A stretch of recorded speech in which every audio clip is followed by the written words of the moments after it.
결국에는 14년이라는 회사 생활을 마무리하신 거잖아요. 네. 내 거를 이제 해봐야겠다. 사회 초년생 20대 때부터 그런 큰 방향성이 있었던 것 같아요.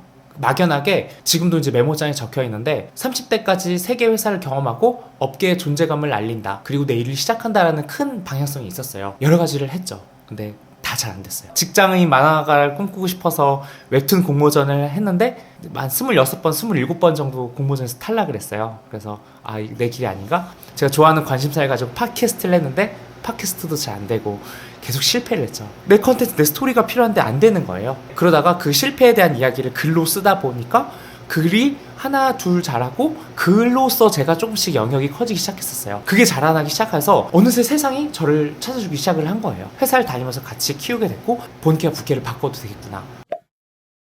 이렇게 한다면 이렇게 가면 이렇게 되겠지라는 것을 사실 제가 10몇 년 전에 제가 어떻게 구체적으로 다 설계를 했었겠어요. 큰 방향성만 가지고 움직였겠죠. 근데 시간이 지나서 나니까 그것들이 모여서 지금의 제가 되더라고요. 스티브 잡스가 그러잖아요. Connecting the dots라고 해서 점을 연결해서 선을 만들어야 된다. 대기업에서 했던 미디어의 경험, 외국에서 했던 디즈니라는 캐릭터를 만드는 경험, F&B, 노티드라는 곳에서 만든 경험이 다 누군가에게 생뚱맞을 수가 있었겠죠. 다 왜가? 위험해. 이 얘기를 너무 많이 들으면서 다 옮겨 다녔어요. 심지어 지금 저의 일을 하는 이 순간조차도요. 근데 저는 계속 저의 큰 여정으로 움직였고 남들이 가지지 못한 저의 면적을 가질 수가 있게 되었어요. 그 당시엔 낯설고 힘들고 괴로울지 몰라도 이것이 나중에 모여서 내 경험 자산이 되더라 라는 것을 알게 됐어요. 그래서 지금은 저는 TVN에서 있었던 일, 디즈니에서 있었던 일, 노티드에서 있었던 일, 지금 만들어가고 있는 일이 하나로 모여서 저만의 스토리가 되었고 그게 저의 퍼스널 브랜딩이 된 것 같습니다. 그게 지금 저의 초인이 되었고요.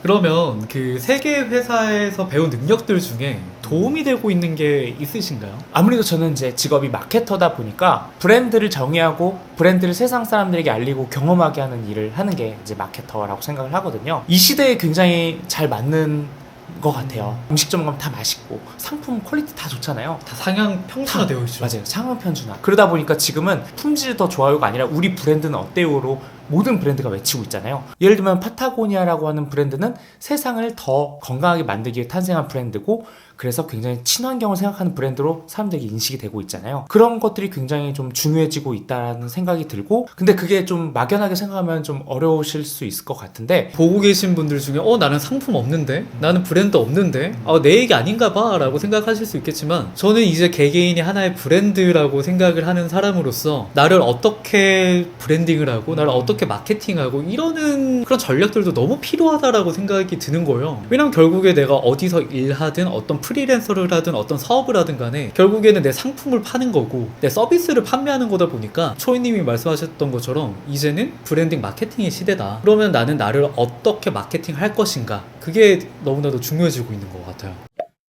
회사라는 무대 바깥에 내 무대를 만들어야 되는 것 같아요. 회사에서 일 잘하고 성과를 내는 것은 기본 인스타그램, SNS인지 글 쓰는 채널인지 어떤 디지털 채널일 수도 있고 오프라인일 수도 있겠죠. 그 무대를 만들고 거기서 지금의 나 그리고 내가 되고 싶은 나 거기로 가는 것들을 계속 꺼내서 보내주는 거예요. 부족하지만 글로, 부족하지만 쇼츠로, 부족하지만 포스팅으로 그 과정을 응원해주는 사람들이 하나둘 생겨나기 시작을 할 거예요. 저는 그게 팬덤이라고 생각하거든요. 공연장을 꽉 채우는 게 팬덤이 아니라 나의 메시지를 좋아해주고 응원해주는 그 메시지 팬들을 늘려고 하다 보면 저는 그게 이제 개인이 점점 성장하는 과정이라고 봐요. 그러면 그 무대가 어느새 꽉 차 있을 거고 그러다 보면은 나의 다음 세상에 꺼내주는 역할을 하게 될 수 있을 것 같아요. 어떻게 보면은 퍼스널 브랜딩에 대해서 너무 많은 방법론들이 있잖아요. 근데 요즘 평범할수록 선택해야 되는 거는 프로세스 이코노미라고 생각을 해요. 내 과정을 공유하고 아까 말씀하신 것처럼 과정에서 그거에 공감하거나 그거에 관심 있는 사람들이 생겨나고 결국에 목표를 달성하기 위해서 끈질기게 해나가는 모습에서 결국에 그렇게 모인 사람들이 나를 응원하게 된다라는 건데 어떻게 보면 이 커밍손이라는 채널에서도 제가 퇴사 직후부터 시작해서 지금 1년 3개월 4개월째 운영을 하고 있는데 제 과정이랑 제가 뭔가 성장해 나가는 걸 응원해 주시는 분들이 생겨나더라고요. 물론 어떻게 모든 사람들이 나만의 뾰족한 걸 가지고 있을 수 있겠어요. 근데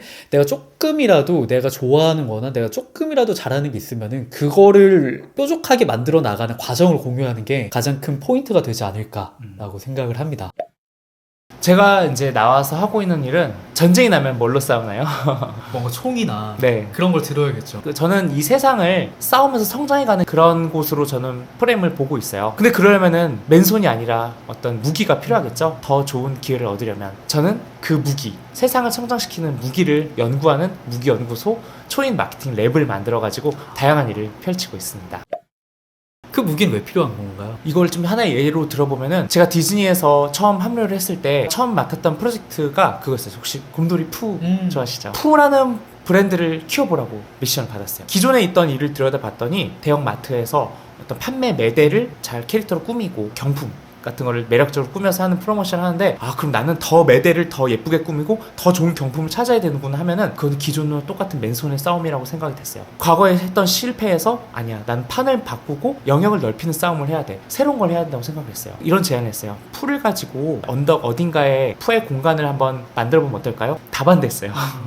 아니 왜 마트에서 잘 되고 있는데 왜 굳이 사람 찾아서 여기 사지도 않을 거다, 이거 돈도 들고, 이거 놀랍게도 한 번도 디즈니에서는 그런 공식 공간을 운영해보는 경험이 없었던 거예요. 근데 저는 이 경험으로 인해서 팬덤을 유입하고, 예를 들면은 지금 마트에 사람들이 막 찾아가서 인증샷을 남기고 막 그러진 않잖아요. 푸의 팬덤을 집결시키는 공간이 필요하다 해서 거기를 예쁜 아기자기한 포토존, 예쁜 굿즈들을 굉장히 매력적으로 꾸미고 한정판 카드로 후킹을 해서 오게 했더니 놀랍게도 4만 명이 넘는 오늘 찾아오면서 이태원 언덕에 있는 조그만 골목이었거든요. 거기가 대박이 나기 시작했었어요. 그 이후로 디즈니의 마케팅의 방식이 바뀌기 시작했어요. 저의 무기로 사업부의 영역을 좀 더 넓히는 싸움을 할 수 있었던 것 같아요. 그게 고스란히 저의 커리어와 저의 성장으로 연결이 될 수가 있었죠. 이게 제가 말씀드리는 맨손의 싸움, 무기 싸움이라고 말씀드리고 싶습니다. 어떻게 보면은 기존 방식대로 그냥 따라서 하는 게 아니라 내가 갖고 있던 아니면 내가 좋아하는 어떤 개성이나 이런 걸 섞는 걸 말씀을 하시는 거네요. 내가 어떤 뭐 글쓰기를 잘한다, 아니면 어떤 스토리텔링을 잘한다, 그런 거를 기존에 있던 어떤 업무와 어떤 프로젝트에 섞음으로써 그 프로젝트를 커밍손화, 초인화를 시키는 거를 어떻게 보면 무기를 든다라고 말씀을 하시는 거네요. 네, 맞아요.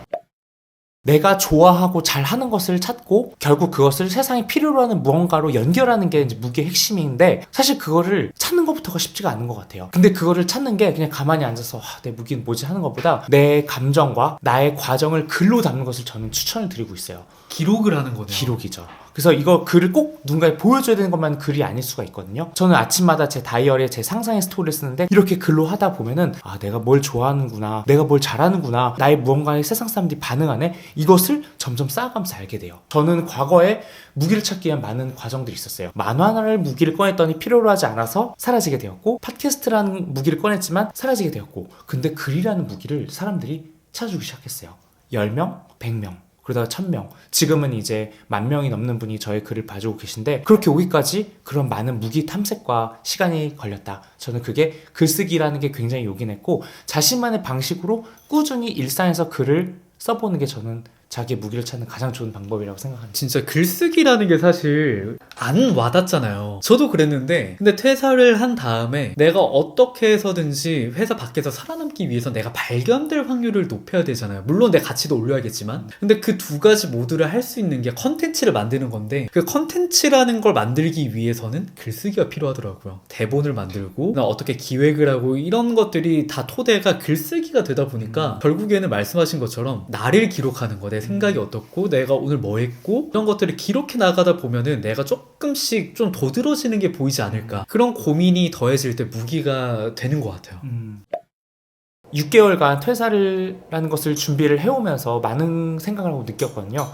퇴사를 준비하고 있는 분 중에 많은 분들이 퇴사병에 걸려있다는 걸 발견하게 됐어요. 근데 퇴사병이라는 게 진단이 먼저 필요하구나. 진단이 있어야 그에 맞는 처방을 할 수가 있잖아요. 자가 진단 키트를 좀 준비했어요. 먼저 2개가 나뉘더라고요. 슬럼프로부터 해서 번아웃이 오신 분들, 번아웃이 와서 무기력하고 괴롭고 힘들고, 컴퓨터님 무릎이 다치고 뭐 허리가 아프면 어떻게 하시나요? 병원 가야죠. 병원 가죠. 번아웃이 오신 분들은 그냥 가만히 계세요. 괜찮아질 거야. 나 이렇게 힘들지? 괜찮아지겠지. 그럼 낫지가 않죠. 운동을 하든 심리적으로 치유를 하든 다른 탈출구를 찾아야 되는데 그 번아웃을 마주하지를 못하는 거예요. 수술을 할 때는 아프죠. 근데 수술을 해야 낫잖아요. 그 괴로움을 하고 있는 게 뭔지, 왜 내가 괴로운지를 알아야 다음으로 갈 수 있는 것처럼, 먼저 번아웃은 마음의 병이고 그거를 치료부터 시작을 해야 된다. 때로는 어떤 육체적인 운동일 될 수도 있고 과거에 무언가를 인정하는 것이 될 수도 있고 이것이 이제 먼저 번아웃을 치료하는 법이라고 생각이 되고요. 또 한 가지 축은 번아웃이 아니라 하고 싶은 무언가 명확한 분들이 계세요. 근데 어떻게 해야 될지 모르시는 거죠. 전 제일 정확한 것은 해보지 않은 분들을 찾아다니면서 백날 물어봐야 이게 도움이 크게 되지 않는다고 생각해요. 그것을 했던 그 길을 갔던 사람들이 분명히 존재하거든요. 힘들더라도 진정성을 가지고 찾아가면 도움을 주세요. 내가 왔던 길을 오시려는 분이구나. 그분들에게 도움을 내면 이야기를 들을 수 있거든요. 그러면은 앞으로 가고자 하는 캄캄한 길이 조금은 밝아지는 경험을 할 수 있게 되는 거예요. 그 잠깐의 시간이 굉장히 큰 도움이 돼서 SNS일 수도 있고 그걸 하는 사람들의 커피챗일 수도 있고 글과 이야기일 수도 있고 그걸 집중적으로 파면은 굉장히 가고자 하는 도움이 많이 될 수 있을 거라 생각하고 지금 이 시대에는 많은 플랫폼과 채널들이 있는 것 같아요. 저는 그 두 가지의 선 어디에 있는지를 알고 나가시면 좋을 것 같습니다. 이렇게 해서 지나고 나니까 좀 알게 된 게 있는 것 같아요.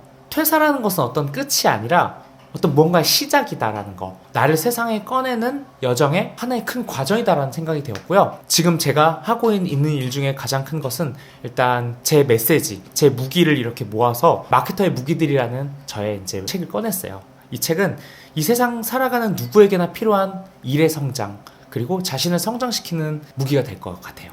이 무기를 좀 더 많은 사람들에게 전하고 하는 과정에서 사람들을 성장시키고 브랜드를 성장시키고 비즈니스를 성장시키는 일을 좀 더 다양하고 재미난 과정을 통해 만들어가고 싶은 게 제 꿈입니다.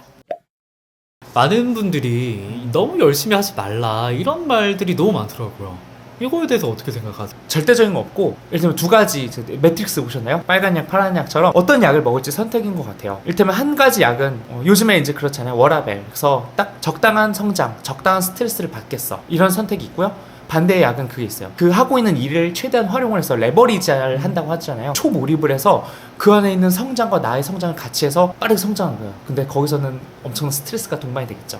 이건 선택인 것 같아요. 그런데 저는 누군가가 제가 아끼는 동생이 저한테 물어본다면 처음에 어떤 일을 맡았을 때는 그 일에 초몰입을 해서 초성장과 몰입의 시간으로 함께 그걸 내 걸로 온전히 만드는 거에 집중하고 싶어. 그 다음에 이제 안정기가 오고 좀 그거를 이제 다듬어가는 과정에서 좀 여유가 생기잖아요. 그때 다른 곳으로 확장하는 시간을 가질 거야. 이렇게 순차적으로 하는 거를 저는 그렇게 권유를 하고 싶습니다. 저도 주변에 그렇게 물어보시는 분들이나 친한 동생들이 연락 오면은 회사를 최대한 이용하라라고 얘기를 해요. 왜냐면 우리가 회사 돈을 받으면서 회사 돈으로 뭔가를 프로젝트를 진행하고 뭔가를 할 수 있다는 건 엄청난 기회라고 생각이 드는 거예요. 저 같은 경우에는 회사 유튜브를 또 운영을 했다 보니까 몇천만 원짜리 컨텐츠도 기획해보고 그 다음에 다른 인플루언서 분들이랑 협업도 해보고 어떻게 개인이 몇천만 원짜리 컨텐츠를 만들고 그러겠어요. 근데 그런 경험들이 모여서 지금의 커밍손 채널을 또 그렇게 운영을 하고 있는 거다 보니까 결국에는 나 좋기 위해서 더 뭔가 회사에서 일할 때 더 열심히 해야 되는 것 같아요. 회사에서 이렇게 했던 경험이 커믹손으로 이렇게 이어지게 된 그런 케이스시네요. 그렇죠.